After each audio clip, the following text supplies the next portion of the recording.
সার্বিক set U সমান x যেন x belongs to N, x বিজুর সংখ্যা এবং 1 less than x less than 30। আরেকটা সেট হলো এ সমান এক্স বিলংস টু এন যেন 5 less than x less than 30। B আরেকটা সেট দেওয়া আছে সমান 3, 5, 7, 9। আরেকটা সেট দেওয়া আছে সি সমান এক্স বিলংস টু এন যেন এক্স 3 এর গুণিতক এক্স লেস দেন 30। আচ্ছা, তাহলে এই মানগুলো দিয়ে আমরা একটা অঙ্ক করব।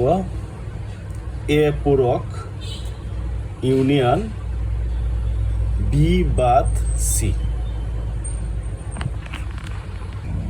আচ্ছা, এখন লক্ষ্য করে এই অঙ্কটা যদি আমরা করতে যাই তাহলে এই মানগুলো আমরা সম্পর্কে বিস্তারিত একটু ধারণা থাকতে হবে এবং একটা আলোচনাও বিষয় আছে এখানে। এখন লক্ষ্য করো সার্বিক সেট ইউ, এই সার্বিক সেটের সাথে এ বি সি এই তিনটার সাথে একটা সম্পর্ক আছে, এটি মনে রাখতে হবে। এই জিনিসগুলো মনে না রাখতে পারলে এবং না বুঝলে অঙ্কটা করতে গেলে ভুল হতে পারে। যদিও আমরা অঙ্ক করতে পারবো তারপরে ভুল হতে পারে। আচ্ছা, কি ভুল হতে পারে? মানে প্রথম দিক দিয়ে ভুলটা হয়ে যেতে পারে। লক্ষ্য করো সার্বিক সেট বিজুর সংখ্যা এখানে উল্লেখ করা আছে। এই বিজুর সংখ্যাগুলো কি 1 থেকে 13 পর্যন্ত, মানে 1 এর পরে 13 এর আগে, 113 হবে না। আচ্ছা, তাহলে এ এবং বি সেট এই সেটগুলো লক্ষ্য রাখতে হবে সার্বিক সেটের উপসেট হবে, অর্থাৎ হলো এর উপাদানও বিজুর সংখ্যা হবে, বির উপাদানও বিজুর সংখ্যা হবে, সির উপাদানও বিজুর সংখ্যা হবে। এখন অঙ্কটা করতে গেলে যে মানগুলো দেওয়া আছে আমরা প্রথমে মানগুলো লিখে নিই।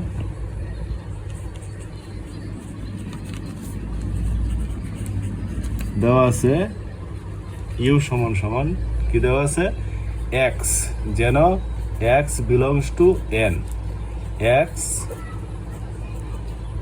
বিজোড়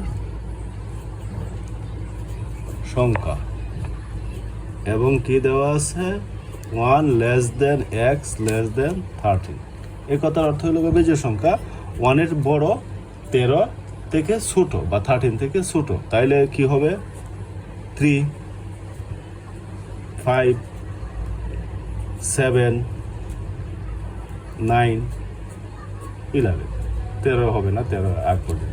এই তো ইউ পেয়ে গেলাম। এরপরে দেওয়া আছে কি এ দেওয়া আছে এক্স বিলংস টু এন যেন 5 লেস দেন এক্স লেস দেন 13। তাহলে আমরা তালিকা পদ্ধতিতে যদি করি এর অর্থ হলো 5 থেকে বড় 13 থেকে ছোট। 5 থেকে বড় যে বিজোড় সংখ্যা কত 7, এরপরের বিজোড় সংখ্যাটা 9, এরপরের বিজোড় সংখ্যাটা কত হবে 11, এরপরে বিজোড় সংখ্যাটা 13, কিন্তু 13 এর আগ পর্যন্ত। এটা আমরা পেয়ে গেলাম। এরপরে দেওয়া আছে বি তালিকা পদ্ধতিতে দেওয়া আছে, আর এটা নিয়ে আমাদের ভাবতে হবে না। 3, 5, 7, 9। এরপরে দেওয়া আছে সি। এখন লক্ষ্য করে সি আছে গঠন পদ্ধতিতে, আমরা তালিকা পদ্ধতিতে লিখবো। সি কি দেওয়া আছে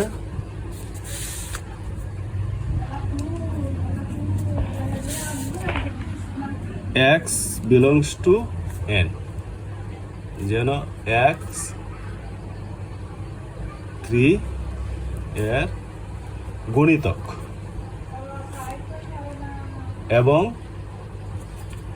এক্স লেস দেন 13, মানে 13 এর থেকে ছোট 3 এর গুণিতক সম্পর্কে আমরা জানি 3 এর গুণিতক 3, এরপরে গুণিতক 3 দোকানে 6 লেখা যাবে না যেহেতু 6 জোড় সংখ্যা, মানে সার্বিক সেটের উপাদান বিজুড়, তাহলে 3, 6 লেখা যাবে না। এরপরে 3 3 9, এরপরে 3 4 12, 3 5 15, যেহেতু 13 থেকে ছোট তো এই পর্যন্তই হবে।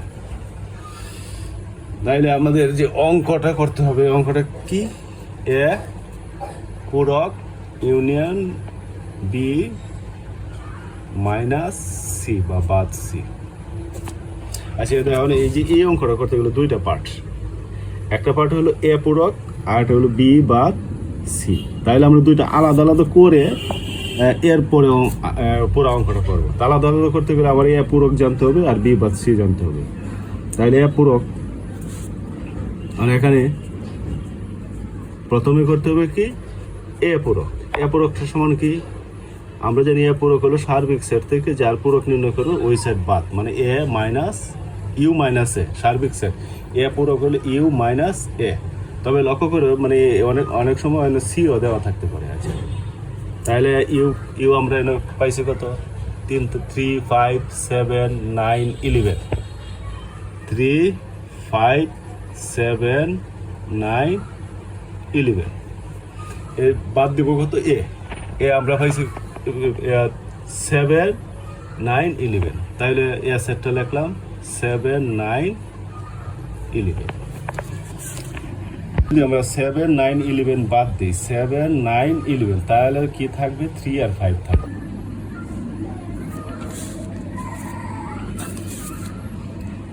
তাহলে আমরা লিখতে পারি কি 3, 5। আরেকটা জিনিস লক্ষ্য করো, এখানে আর একটা পার্ট বি বাদ সি, বি বাদ সি, তার সমান সমান কি হবে, বির মান লিখবো। তাহলে আমরা বির মান কি পাইছিলাম, এখানে দেখো বির মান পাইছি কত, 3, 5, 7, 9।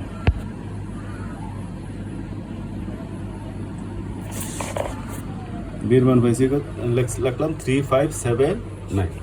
তারপরে মাইনাস সি, আর সির মান কি পেয়েছিলাম 3, 9, 3। এখন এই 3, 9 এই সেট থেকে 3, 9 বাদ যাবে, বাদ গেলে কি থাকবে, 5, 7। অঙ্কের যে দুটো অংশ এ পূরক আর বি বাদ সি, আমরা দুটোই কি করলাম, নির্ণয় করলাম। এখন দুইটাই নির্ণয় করার পরে এখন কি করবো, এই অঙ্ক পুরো অঙ্কটাই মানে করব। এখন অঙ্কটা তাহলে অঙ্কটা কি, এ পূরক ইউনিয়ন বি বাদ সি, এটা অঙ্কটা। এখন লক্ষ্য করো এ পূরক অঙ্ক করে আমরা কি পেয়েছি, 3, 5।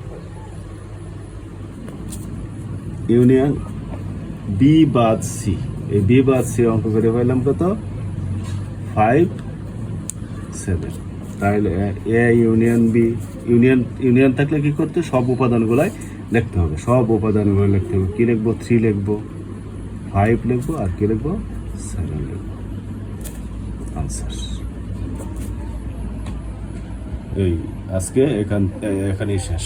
ধন্যবাদ।